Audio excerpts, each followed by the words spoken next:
হে ইমানদারগণ, উদখুলু ফিস-সিলমি কাফা, তোমরা ইসলামের ভিতরে পুরোপুরি প্রবেশ করো। সুবহানাল্লাহ। ইসলামের মধ্যে কিভাবে প্রবেশ করো? পুরোপুরি প্রবেশ করো। ওয়ালা তাত্তাবিউ খুতুওয়াতিশ শাইতান, শয়তানের পদাঙ্ক অনুসরণ করো না। শয়তানকে অনুসরণ করলে ইসলামের মধ্যে পুরোপুরি ঢোকা যায় না। ঠিক না ঠিক? আল্লাহ রাব্বুল আলামিন বলেন, শয়তানকে কেন তোমরা মানবা না?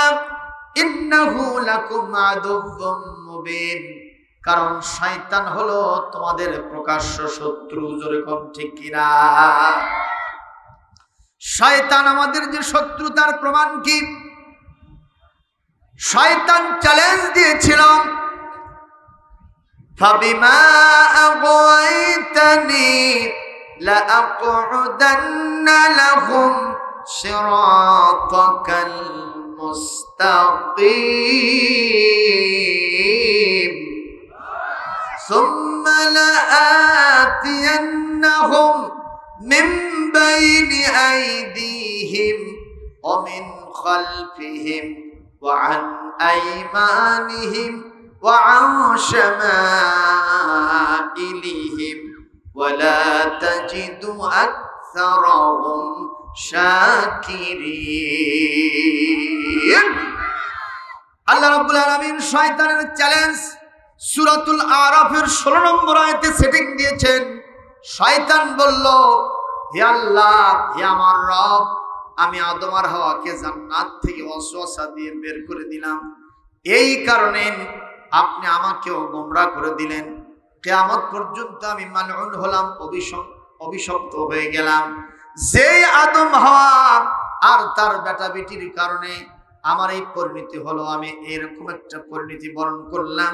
সেই আদম হাওয়া এবং তার বেটা বেটি যেই রাস্তা দিয়ে জান্নাতে আসবে, ওই রাস্তার মাথায় আমি বসে থাকবো বড় একটা লাঠি নিয়ে। আমরা জান্নাতে যাব সিরাতুল মুস্তাকিম দিয়া, ঠিক কিনা? সূরা ফাতিহার মধ্যে আমরা পড়ি, ইহদিনাস সিরাতাল মুস্তাকিম। হে আল্লাহ, হে আমাদের রব, আপনি আমাদেরকে সিরাতুল মুস্তাকিম দান করেন। ঠিক না ঠিক? শয়তান বলল, ওই সিরাতুল মুস্তাকিম, straight way to the paradise, অর্থাৎ জান্নাতের দিকে যে সরল সোজা রাস্তা, ওই রাস্তার মাথায় আমি বসে থাকব। আল্লাহ বললেন, তারপরে কি করবা? সুম্মা লাআতিয়ান্নাহুম, আমি আপনার বান্দাদের কাছে অবশ্যই আসব, মিন বাইনি আইদিহিম, সামনে থেকে। কোন দিক থেকে? ওয়া মিন খালফিহিম, পিছন থেকে।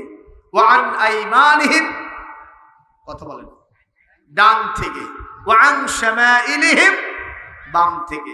ওয়ালা তাজিদু আকসারাহুম শাকিরিন, আপনি এদের অধিকাংশকে শুকরগুজারি বান্দা হিসেবে পাবেন না। জোরে করে নাউজুবিল্লাহ। কোরআনের কথা চলতেছে খাস ভাবে। কোরআনের কথা শুনলে লাভ না লস? কোরআনের কথা না শুনলে কি? জোরে বলুন। অবশ্যই লস। ঠিক না ঠিক? কারণ আমাদের একজন মালিক আছেন, তার নাম কি? এই পৃথিবীতে মালিকের কথা না শুনলে লাভ হয় না লস হয়? ওই যে এক গাধার মালিক তার গাধাকে নিয়ে গেছিল বাজারে চিনি কিনতে। জোরেগণ কি? এক বস্তা চিনি কিনা গাধার পিঠে উঠায় দিছে। বলতেছে, গাধা, আমি একটু দেরিতে যাব, তুমি বাড়ি চেনো না? বলে, হ্যাঁ চিনি। এরকম মাথা ঠুকায় বলল, চিনি। তো বলছে, শোনো, চিনির বস্তা তোমার পিঠের উপরে থাকলো, মাঝখানে একটা নদী পাইবা, নদীর ভিতরে নামবা না, নদীর পাশে দিয়ে 1 কিলোমিটার রাস্তা আছে পশ্চিম দিকে, যে দেখবা একটা বড় ব্রিজ, ওইটাতে উঠবা, ওই পারে নামে আমার বাড়িটা পাইয়া যাওয়া। মারহাবা। মালিক কি ভালো বলেছে না খারাপ বলেছে? গাধা মনে মনে বলতেছে, 2 মণ ওজনের চিনির বস্তা পিঠের উপরে উঠায় দিয়ে তারপরে ওয়াজ করতেছো, তোমার ওয়াজ মানবো কি মানবো না 50-50, দেখি আগে কি হয়। উনি ছেড়ে দিয়েছে। নদীর কাছে যে চিন্তা করলো, আবার 1 কিলোমিটার হাঁটবো, ব্রিজে চড়বো, বাড়িতে যাব। সে বহু কষ্টের কথা, এগুলো করা যাবে না। দেখি না পানির মধ্যে নামি কি হয়। পিঠের উপরে কিসের বস্তা? গাধা এখন বিসমিল্লাহ কয়ে পানির ভিতরে নামা শুরু করেছে। এখন পানির সাথে চিনি যদি মেশে কি হয়? গলে যায়। ভার কমে না বাড়ে? ভার কমে যাচ্ছে না? ভার কমে গেছে। গাধা চিন্তা করলো, এই মালিক এতদিন আমার চোখে ধুলা দিয়ে এই কাম করছে, আমাকে ধোকা দিয়ে বোকা বানাইছে। এই মালিকের বাড়িতে এখন থেকে আমি থাকবো, মালিকেরই খাবো, ওখানেই ঘুমাবো। এই মালিক যত কথা বলবে তার উল্টো চলবো, কারণ এখানে আমি উল্টো চলে শান্তি পাচ্ছি। কথা বল। ও যত নামে মাঝখানে যে দেখে কোনো ভারই নাই, খুব শান্তি, খিলখিল করে হাসতে হাসতে নদী পার হয়ে বাড়িতে গিয়ে উপস্থিত। গাধার মালিক কিছুক্ষণ পর যায়, দেখে গাধাও আছে, বস্তাও আছে, দেয়ার ইজ নো সুগার। যখন কি নাই? চিনি নাই। গাধার মালিক তো চিন্তা করছে, সর্বনাশ, এ কাম হলো কেন? গাধা, তুমিও আসো, বস্তাও আছে, চিনি কোথায়? ওই সব কিছুই বুঝি না, মালিকের মতের উল্টো চললে শান্তি হয় সেটাই বুঝি। নাউজুবিল্লাহ বলবেন না? নাউজুবিল্লাহ বলবেন না? গাধার মালিক বলে, গাধারে, তুই তো গাধা, তোর চোখে লাগছে ধাঁধা, সবকিছু দেখেছিস সাদা, তাই তো হয়নি কোনো কাজে বাধা। এই গাধা, খবরদার, উল্টা পাল্টা বুঝিবি না, আমি তোর মালিক, আমি তোর ভালো মন্দ কোথায় এটা আমি ছাড়া আর কারো জানার কথা, জানার কথা নয়। এ গাধা, খবরদার, আমার মতের উল্টো চলিস না। এগুলো আপনার থিওরিটিক্যাল কথা, আর আমি যেটা করেছি প্র্যাকটিক্যাল, বাস্তবে। আমি নিজের মতে চলে শান্তি পাইছি, আপনি হাজার বুঝান, আমি আপনার মতে চলতে আমি আর বাধ্য নই, পারবো না। আজকে উচিত শিক্ষা দেওয়ার জন্য দ্বিতীয়বারের মতো আবার বাজারে নিয়ে গিয়ে এক বস্তা তুলা কিনা গাদার পিঠে উঠায় দিয়েছে। জোরে বলেন, তুলা না মুলা? আরো জোরে কোন? গতকালকে রাস্তায় করলো গাদারে, আমার বাড়িতে যাওয়ার জন্য রাস্তার ভিতরে একটা নদী পাবা, নদীর ভিতরে নামবা না, তোমারও সর্বনাশ, আমারও অবস্থা খারাপ, ঠিক না বেঠিক? ওই 1 কিলোমিটার রাস্তা যাবা, একটা নদী, কি বলে, ব্রিজ পাবা, ব্রিজের উপরে উঠেও পারে, নেমেই দেখবা আমার বাড়িতে, তুমিও শান্তি পাবা, আমারও মুক্তি হবে, কোনো সমস্যা থাকবে না। গাধা মনে মনে বলে, গতকাল ছিল 2 মনোজন, নিজের মতে চলে শান্তি যা পাইছি, আজকে তো ভারী নাই, নিজের মতে চললে শান্তি আরো বেশি। খালি ছাড়িয়ে দিয়ে দেখেন, যেই না ছেড়ে দিয়েছে, বিসমিল্লাহ ছাড়াই নদীর মধ্যে নামছে, যত নামে ভার খালি কমে। কথা কয় না? আরো জোরে কর। গাধা বলতেছে, কে রে, এরকম হয় কেন? আরেকটু সামনে যাই, যত যায় বিপদ বাড়ে না কমে, ভার বাড়ে না কমে। মাঝখানে যখন গাধা চলে গেছে, অবস্থা দৃষ্টে মনে হয় লা ইয়ামুতু ফিহা ওয়ালা ইয়াহয়া, গাধা যেন মরেও না বাঁচেও না, গাধার জীবন মরণ সমস্যা হয়ে গেছে। বলেন তো, মালিকের মতে চলে না নিজের মতে চলে? আরো জোরে কোন, কার মতে চলে? গাধার মালিক ওদিক থেকে দৌড়ে এসে সামনে দাঁড়ায় বলেন, oh my dear ass, come here at once. Oh my dear ass গাধা, ইয়া আইয়ুহাল হিমার তাআল হুনা সারিআন। গাধা, তুমি তাড়াতাড়ি আসো, তুমি ওখানে কেন? তোমাকে একটা ফুলের মালা আমি পরায় দেব। গাধা বলে, মালিক, আমার জীবন মরণ সমস্যা একটু উদ্ধার করেন, তারপরে আমার কথা আমি বলবো। বলে, না, আগে বলো কি হয়েছে? বলে, নিজের মতে চলে অবস্থা, এখন তোমার সিদ্ধান্ত কি? গাধা বলে, এখন থেকে ওই মালিকের বাড়িতে খাবো, ওখানে ঘুমাবো, ওখানেই থাকবো, আর মালিক যা বলবে তার মতেই আমি চলবো, কারণ মালিকের মতে চলেই শান্তি। আওয়াজ দেবার আমাদের একজন মালিক আছেন, তার নাম কি? আরো জোরে, জোর হলো না? মোহব্বতে, জিকিরে, ফিকিরে, তাকবীরে, স্লোগানে, নারে তাকবীর, নারে তাকবীর। আল কোরআনের আলো সারা দুনিয়ায় চলো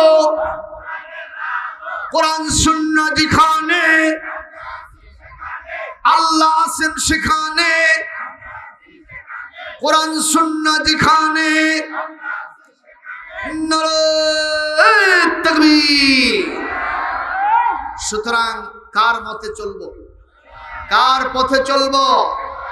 কিন্তু আমরা যে অলরেডি কিছু কিছু মানুষ শয়তানের পথে চলা শুরু করেছি, সেটা আনফরচুনেটলি দুঃখজনক ভাবে আমরা সেটা বুঝতে পারি না, ঠিক কিনা?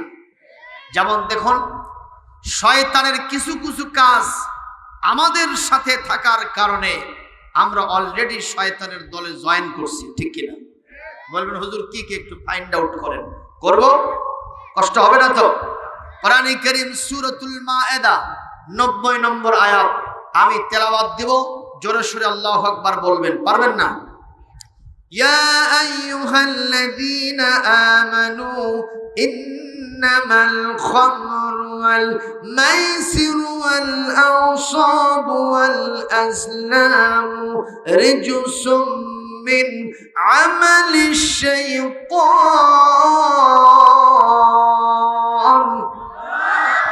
রিজসুম মিন আমালিশ শাইতানি ফাজতানিবুহু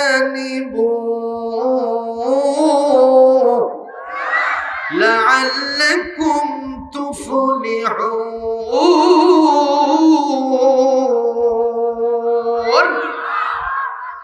আল্লাহ পাক বলছেন, ইমানদারগণ, মদ জুয়া আমাদের দেশে আছে না? কথা কন। মদ জুয়া, পূজা এবং লটারি, এগুলো সব শয়তানের অপবিত্র কাজ। ইমানদার, দুনিয়া আখিরাতে যদি সফল হতে চাও, এই সবগুলিকে ছেড়ে দাও। কার কথা? এই বাংলাদেশে মুসলমানের ছেলেরা মেয়েরা মদের সাথে জড়িত আছে না নাই? এর নাম কি? আর ডলাডলি আছে না নাই? এমন কি রাস্তাঘাটে দেখা যায় কি যায় না? একজনরে দেখলাম গাছের সাথে বাজে, কয় সাইড দেন। বাচ্চা কার সাথে? গাছকে সাইড দেবে? দেখেই মনে হয় ডাল খাইছে, কথা কয় না। একটা গাড়ি দাঁড়ায় আছে, বাস, মাথাটা দিয়ে এরকম ঠেলতেছে। আমি বললাম, ভাইজান খবর কি? কয় এগুলো সব সমান।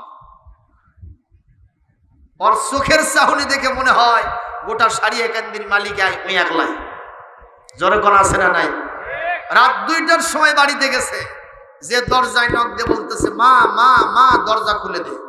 মা মরছে 14 বছর আগে, ওই ডাকে কাক, মাও তো নাই, ডাকে কাক। এখন বউ কুলাতে না পেরে দরজা খুলে দিয়ে কয়, ভালো মানুষ টের পাও না, আমি তোমার বউ না। কয় খালা চুপ থাক। বউকে আবার খালা করে কয়, বলেন তোর মাথার তার ছিঁড়ছে কি খায়া? জোরে কোন, কি খায়া? গু খায়া। মদকে আমি মদ বলি, ওটা গু। কথা কোন, ঠিক কিনা? আমাদের দেশে আছে না নাই? আহারে, মুসলমান আজকে শেষ হয়ে গেল।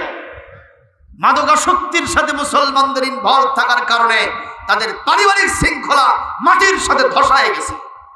কথা বলেন না কেন? একটা ছেলে অথবা মেয়ে যদি ড্রাগ এডিক্টেড হয়, ওই পাড়ার মানুষের সুখ শান্তি দুনিয়া থেকে আউট হয়ে গেছে। কথা বলে না? প্রতিবেশীর শান্তি নাই, গ্রামের শান্তি নাই, এলাকার শান্তি নাই। এমন কোন বদমাইশি, লুচ্চমি, গুন্ডামি, মাস্তানি, চাঁদাবাজি নাই যে ওই শয়তান করে না। জোরে বল, ঠিক কিনা? সুতরাং মুসলমানদের ছেলে মেয়েদেরকে এই মাদকাসক্তি থেকে ফিরিয়ে আনতে হবে কোরআনের বিধান অনুযায়ী। জোরে বলুন, ঠিক না ঠিক? আরো জোরে বলুন, ঠিক না ঠিক?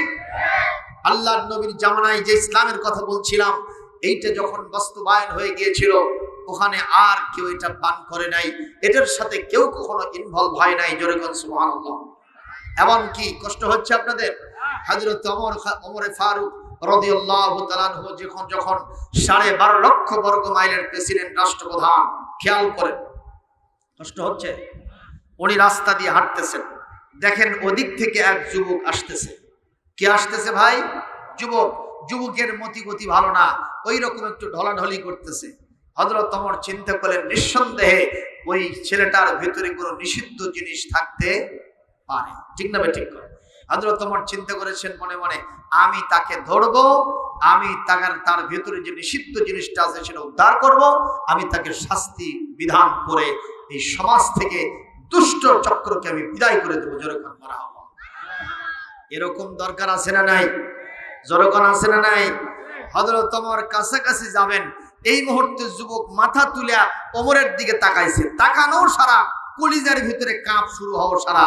কারণ ওই সমাজের লোকেরা আজরাইলকে যত ভয় করে তার থেকে বেশি ভয় করে ওমরকে দেখে।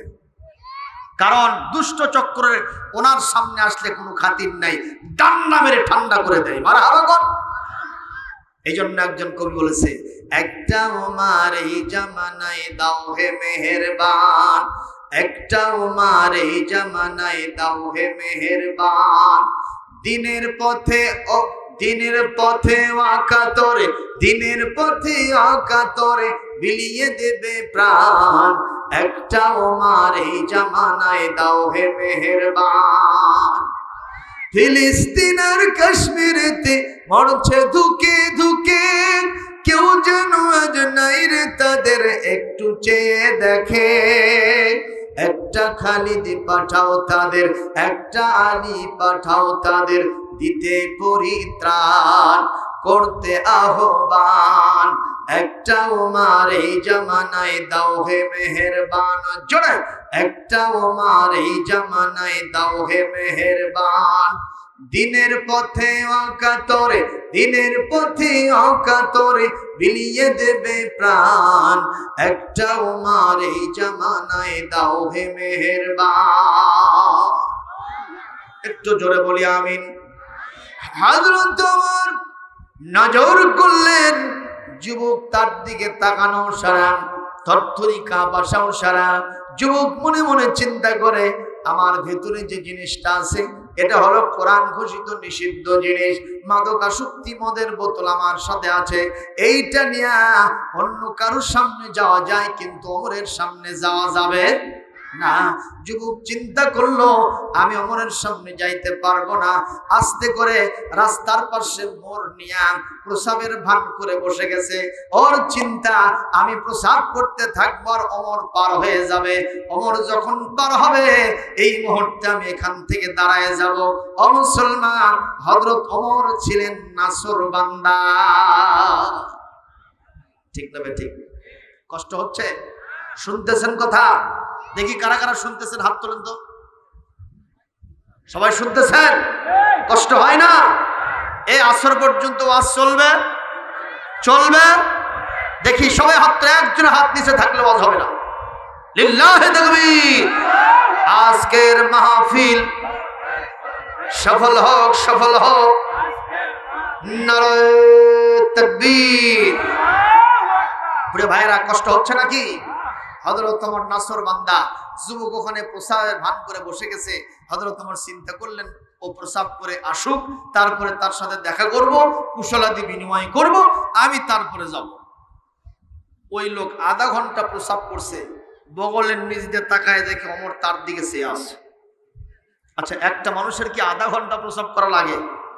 প্রসাব আসলে একটা জিনিস আর ভান করা আর এক জিনিস। জোরেগণ ঠিক না বেঠিক?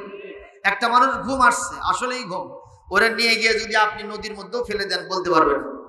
কিন্তু যদি কেউ ঘুমের ভান করে, কথা কন, এই লোক সব বুঝতে পারবে। ঠিক না বেঠিক? আবার এমনটাও হতে পারে হাজার চেষ্টা করলে জাগাতে পারবেন না। প্রিয় ভাইরা, কথা বলেন ঠিক না বেঠিক? তো এই লোকটা প্রসাবের ভান করে বসে গেছে, আধা ঘন্টা যায়, ওমর ওখান থেকে যায় না। চিন্তা করলো, দেখি আর একটু চালাই, প্রসাব তো নাই, এমনি বসে আছে। তারপরে আবার চেষ্টা করা হলো না। আবার আধা ঘন্টা পর এরকম বগলের নিচে তাকায় দেখি ওমর ওখানে দাঁড়ায় আছে, খালি দাঁত ক্যাটর ম্যাটর করতেছে, মনে হয় পাইলে খাইয়ে ফেলবে। কথা বোঝেন নাই? এই মুহূর্তে যুবক চিন্তা করলো, আমি আমার জীবনের সাথে প্রতারণা করেছি, আর এমন এক ব্যক্তিকে আমি ধোঁকা দিয়ে বোকায় বানাইতেছি, যেই ব্যক্তির সামনে শয়তান পর্যন্ত হাঁটতে পারে না। মানে আবার এই মুহূর্তে যুবকের বুদ্ধি খেলে গেল, হৃদয়ের মণিকুঠা থেকে কান্না বের হলো। আল্লাহকে ডেকে ডেকে বলতেছেন, আল্লাহ ইন্নী যালামতু যালামতু নাফসি, হে আল্লাহ আমি আমার নফসের উপরে জুলুম করেছি, আপনি যদি আমাকে ক্ষমা না করেন তাহলে আমার বাঁচা বড় কঠিন হয়ে যাবে। আল্লাহ গো, ওমর শুধু নয়, আপনার নিষিদ্ধ ঘোষিত এই মদের বোতলটা নিয়ে আমি ওমরের রাস্তার সামনাসামনি হয়েছি। এই মুহূর্তে আমি আপনার কুদরত দেখতে চাই, আমি আপনার ক্ষমতা দেখতে চাই। আমি তওবা ইস্তেগফার করছি, জীবনে আর কোনোদিন নিজে মদ তো খাবই না, এর স্বপ্ন দেখবো না। আমার সামনে কেউ মদ নিষিদ্ধ ঘোষিত ড্রাগ এডিক্টেড হবে, এটা আমি কোনোদিন সহ্য করব না। আল্লাহ আমি তওবা করলাম আর আপনার উপরে তাওয়াক্কুল করলাম। আপনি আমাকে আশ্রয় দেন, প্রশ্রয় দেন, ওমরের হাত থেকে আপনি আমাকে বাঁচায় দেন। আর আমি যখন ওমরের কাছে যাব, ওমর নিশ্চয় আমাকে জিজ্ঞেস করবে হাতের মধ্যে ওটা কিসের বোতল, আমি বলবো দুধের বোতল। আপনার আপন কুদরতে ওমরের সামনে আমার মদের বোতলটা আপনি দুধের বোতল বানায় দিতে পারবেন কিনা? এরকম ক্ষমতা আল্লাহর আছে। কথা কোন? ইন্নাল্লাহা আলা কুল্লি শাইইন কাদির ফাআলুল লিমা ইউরিদ ইয়াখলুকু মা ইয়াশা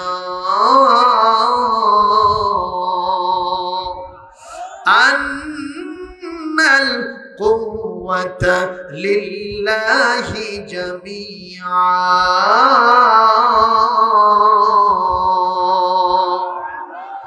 সকল ক্ষমতার উৎস কার? সকল ক্ষমতা কে সংরক্ষণ করেন? সে আল্লাহ রাব্বুল আলামিনের কুদরতকে স্মরণ করে যুবক থরথর করে কাঁপতেছে আর বলতেছে, আল্লাহ আজকে আমি আপনার কুদরতটা, ক্ষমতাটা দেখতে চাই, আপনি কেমন ক্ষমতাবান। আমি আপনার উপরে তাওয়াক্কুল করলাম, নিশ্চয় ওমর আমাকে জিজ্ঞাসা করবে কিসের বোতল। আমি আপনার উপরে তাওয়াক্কুল ডিপেন্ডেন্ট হয়ে গিয়া, ভরসা করে নির্ভরশীল হয়ে গিয়া বলবো দুধের বোতল। আজকে যদি আমার কালো মদের বোতলটা সাদা ধবধবে দুধের বোতল বানায় দিতে পারেন, আর জীবনে কোনোদিন মদের সাথে আমি জড়িত হব না। কোরআনে কারীম সূরাতুত তালাক 2 নম্বর আয়াতের অংশ, ওয়া মান ইয়াতাওয়াক্কাল আলাল্লাহ ফাহুয়া হাসবুহু। আল্লাহ পাক বলেন, আমার উপরে যারা প্রকৃতপক্ষে তাওয়াক্কুল করে আমি আল্লাহ তাদের জন্য যথেষ্ট হয়ে যাই।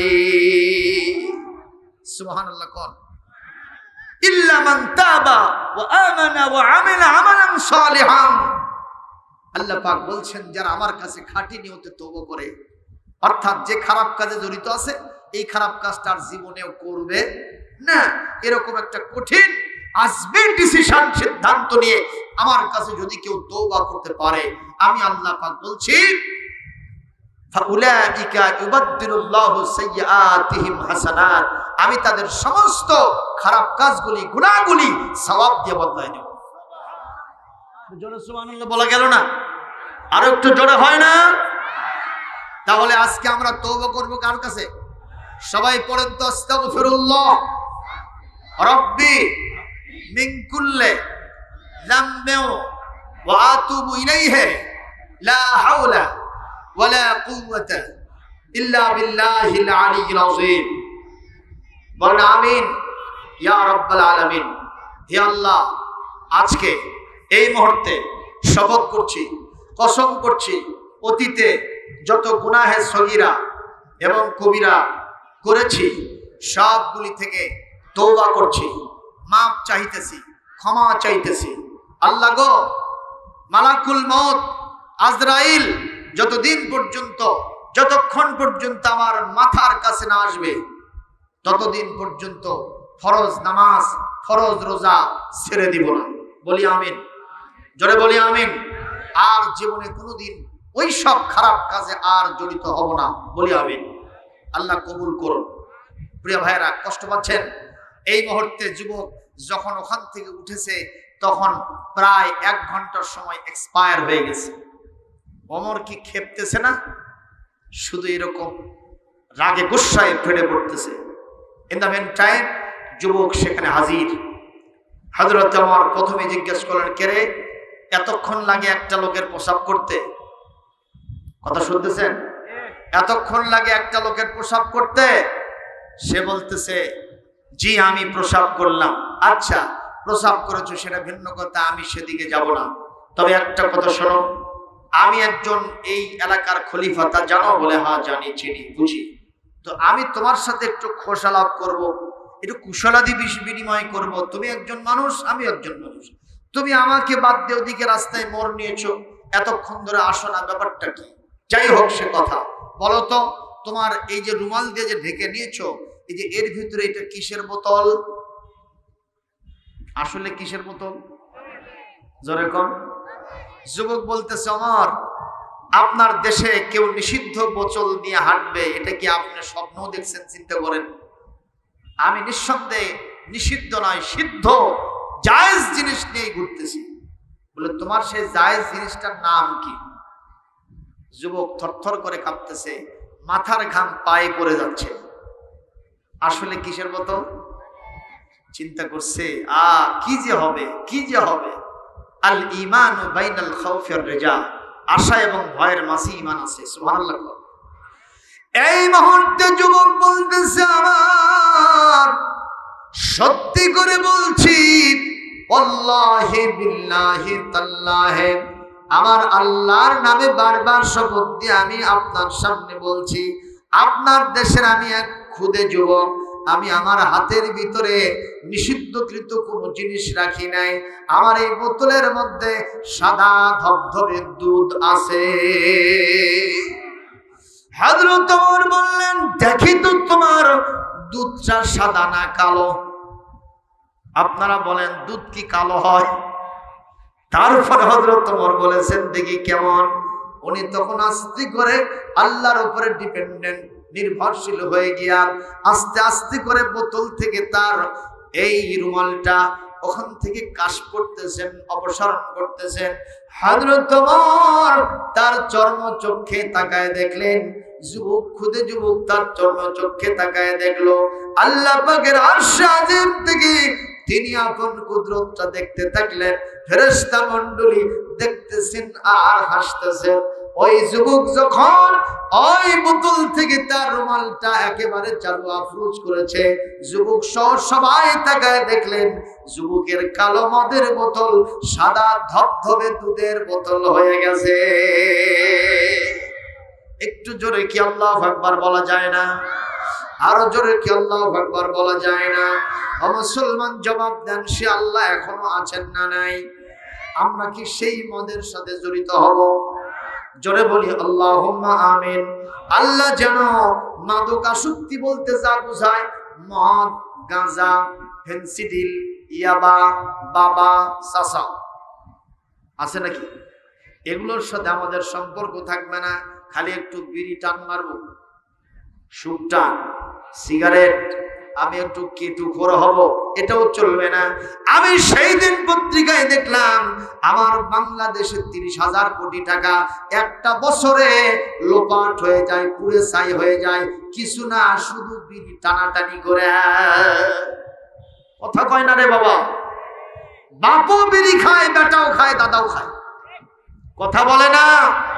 এমনকি আমাকে এক পিতা বলতেছেন, হুজুর সফর করার জন্য বাড়ি থেকে রওনা করেছি, বিদায় আদায় নিয়ে বাড়ির বাইরে আসছি, আমার ছেলেটা দৌড়ে এসে বলতেছে, আব্বু আব্বু দেরি করেন, দেরি করেন, একটা জিনিস আপনি রেখে গেছেন, এটা একটু দেব আপনাকে। আব্বু দাঁড়াইলো, বাবা আসো, কি দিয়ে রেখে আসছি, যা দিবা আমাকে। বলে, আব্বু আপনি যখনই বাড়ি থেকে বের হন একটা জিনিস ছাড়েন না, আজকে সেইটা ছেড়ে গেছেন, সেটা হলো এই যে বিড়ির প্যাকেট। সুবহানাল্লাহ কবেন? জোরে কোন সুবহানাল্লাহ, নাউজুবিল্লাহ কোন। ওই পিতা বলছে, হুজুর আমার কলিজার মধ্যে শেল ঢুকে গেল, আমার কলিজার টুকরো সন্তান, আমি যা করেছি সেটা দেখে আসর হয়ে গেছে। আরে এটা কেমন কথা? আমি তো আমার ছেলেকে ভালো কিছু শিখাতে পারি, কথা বল না কেন পারি নাই। আর এক পিতা বলতেছে, হুজুর আমি বাড়ি থেকে সবার কাছ থেকে বিদায় আদায় নিয়ে চলছিলাম আমি সফরের উদ্দেশ্যে। যখন বাড়ি থেকে বের হয়েছি, আমার ছোট্ট সোনামণিটা দৌড়ে এসে বলতেছে, আপু আপনি সব কিছু নিয়েছেন, একটা জিনিস ছাড়েন নাই।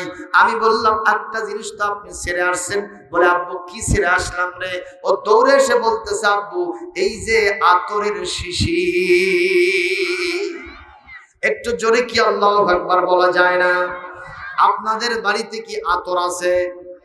দেখি কার কার আতর আছে বাড়িতে, হাত তুলে দেখান তো। গত রমজানে আতর কিনছেন, খালি শিশি থাকলে হবে না। কিনছেন খালি রমজানে ঈদে চাঁদে কিনবেন, শুক্রবারে পড়বেন তা না। আল্লাহর নবীর কাছে তিনটা জিনিস প্রিয় ছিল। সুবহানাল্লাহ কোন হাত নামান, কয়টা জিনিস? আরো জোরে। এক নম্বর আতর, সুগন্ধি আমার নবী খুব পছন্দ করতেন। এমনকি নবী যদি কোন রাস্তা দিয়ে হেঁটে যেতেন, আশেপাশের লোকেরা বুঝতে পারত এদিক দিয়ে আর কেউ যায় নাই, আখিরি জামানার পয়গম্বর রাহমাতাল লিল আলামিন সাইয়্যিদুনা হযরত মুহাম্মদ রাসূলুল্লাহ সাল্লাল্লাহু আলাইহি ওয়াসাল্লাম হেঁটে গেছে। মিশকো সে বেহতর পসিনা, তার ঘামটা আতরের চাইতেও বেশি পবিত্র হয়ে যেত। সুবহানাল্লাহ বলবেন না? এজন্য সামনে রমাদান মাস আসতেছে, আপনাদের আশেপাশের বাজার কবে, হাট কবে? আজকে হচ্ছে নাকি? আবার কবে? বৃহস্পতিবারে আপনাদের এই বাজারে আতরের দোকান আছে না? সারিয়াকান্দি কিংবা বগুড়া শহরে যারা যাবেন, আতর কিনে নিয়ে আসবেন, অন্তত 2 শিশি, না পারলেও 1 শিশি। রাসূলের একটা সুন্নাত বাস্তবায়ন হয়ে যাবে। সুবহানাল্লাহ কন্যা, সুবহানাল্লাহ বলেন না? আল্লাহর নবী বলেন, মান তামাসসাকা বিসুন্নতি ইনদা ফাসাদি উম্মতি ফালাহু আজরু মিআতিন শাহীদ। যারা আমার একটা সুন্নতকে আমার উম্মতের ফাসাদের জামানায় আঁকড়ে ধরতে পারবে, আমি আল্লাহর নবী বললাম আল্লাহ পাক তাকে 100টা গলা কাটা শহীদের সওয়াব দিয়ে দিবে। একটু জোরে সুবহানাল্লাহ বলেন না?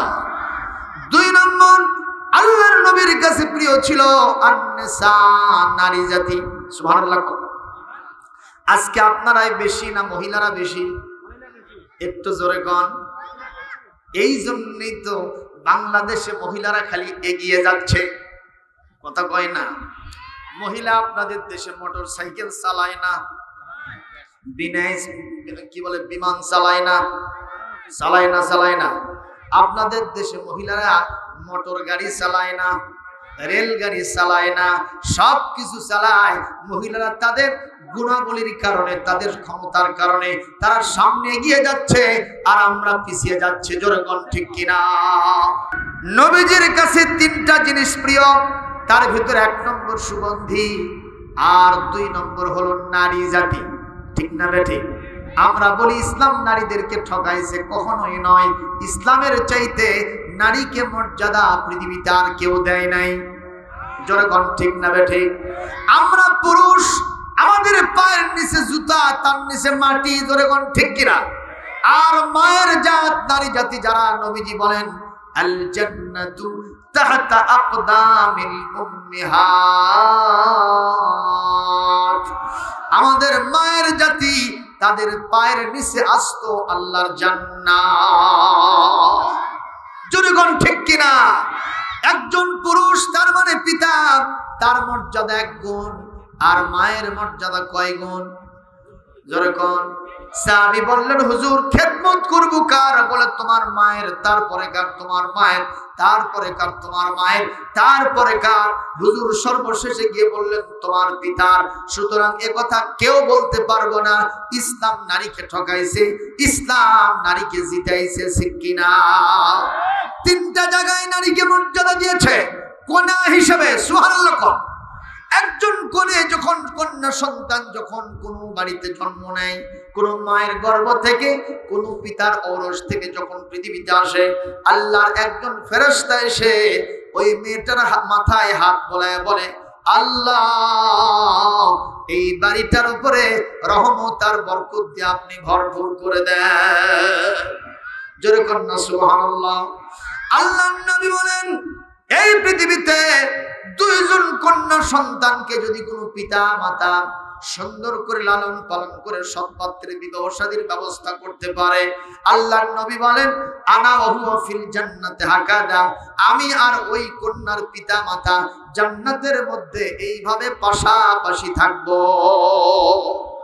একটু জোরে বলেন না সুবহানাল্লাহ, আরো জোরে বলেন সুবহানাল্লাহ। প্রিয় ভাইরা আমার, 2 নম্বর, এই পৃথিবীতে ইসলাম নারীকে মর্যাদা দিয়েছে বধূ হিসেবে, বউ হিসেবে। জোরে বলেন ঠিক না ঠিক? আল্লাহর নবী হাদিসের ভিতরে বলেন, স্বামী এবং স্ত্রীর অধিকার হলো সমান।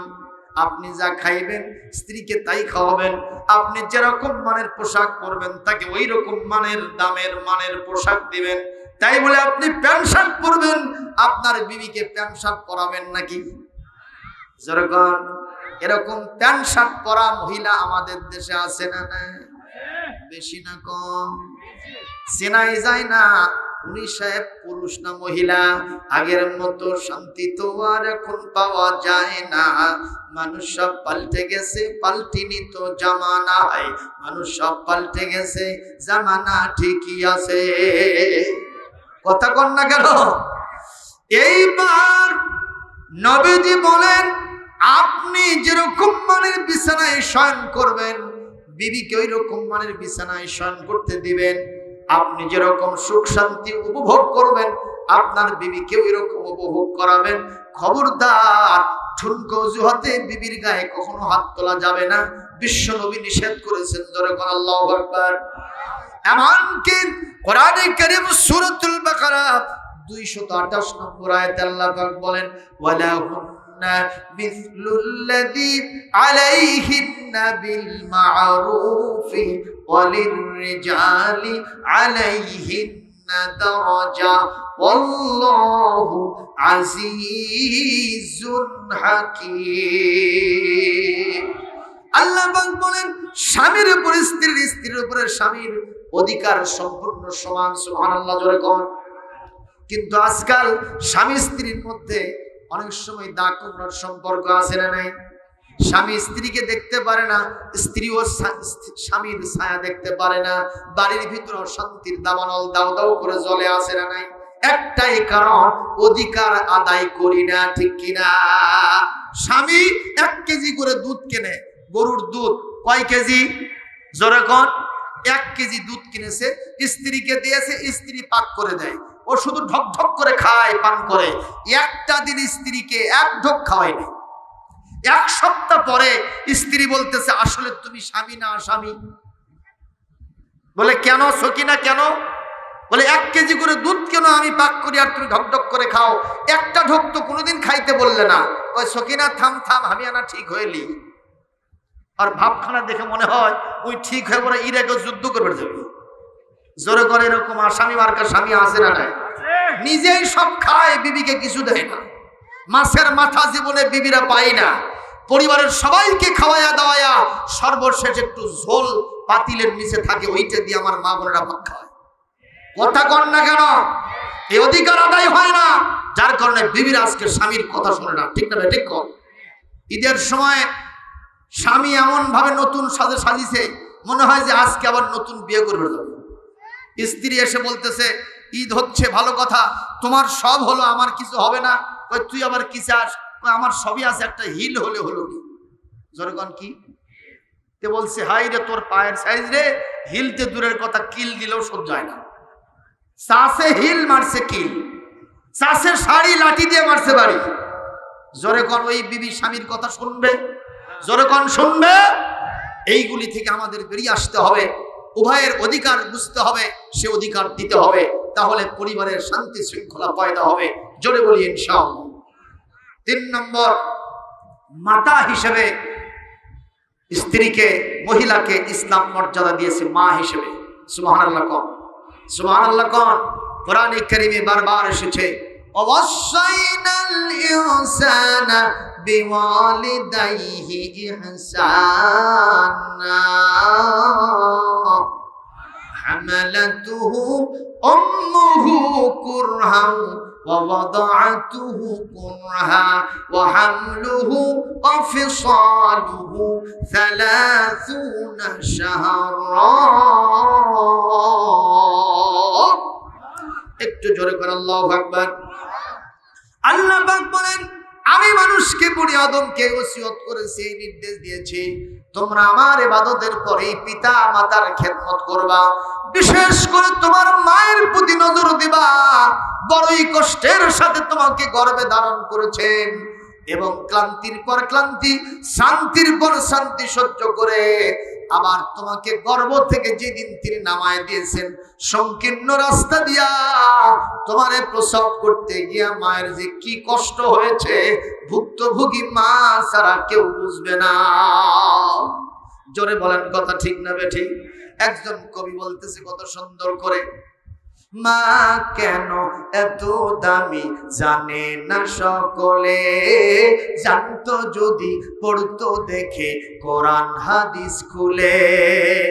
একটি হজের সওয়াব মিলে, কবুল হজের সওয়াব মিলে, মাকে একবার দেখিলে দেখিলে দেখিলে মা কেন এত দামি জানে না সকলে, জানতো যদি পড়তো দেখে কোরআন হাদিস খুলে। ঠিক না? 10 মাস 10 দিন গর্ভে ধারণ করেছিলেন মা, সহ্য করেছিলেন মায়ে যতই যন্ত্রণা। মাকে কষ্ট দিলে আল্লাহর, মাকে কষ্ট দিলে আল্লাহর আরশ কাঁপে বলে, মা কেন এত দামি জানে না সকলে, জানতো যদি পড়তো দেখে কোরআন হাদিস খুলে। ঠিক কিনা? আল্লাহর ওলি বায়েজিদের শোনন ঘটনা, মায়ের সেবা করে যিনি করলো নমুনা। ঠিক কিনা? মায়ের দোয়া কখনো, মায়ের দোয়া কখনো যায় না গো বিফলে, মা কেন এত দামি জানে না সকলে, জানতো যদি পড়তো দেখে কোরআন হাদিস খুলে। একটি হজের সওয়াব মিলে, কবুল হজের সওয়াব মিলে, মাকে একবার দেখিলে দেখিলে দেখিলে মা কেন এত দামি জানে না সকলে, জানতো যদি পড়তো দেখে কোরআন হাদিস খুলে। কথা বলেন ঠিক কিনা?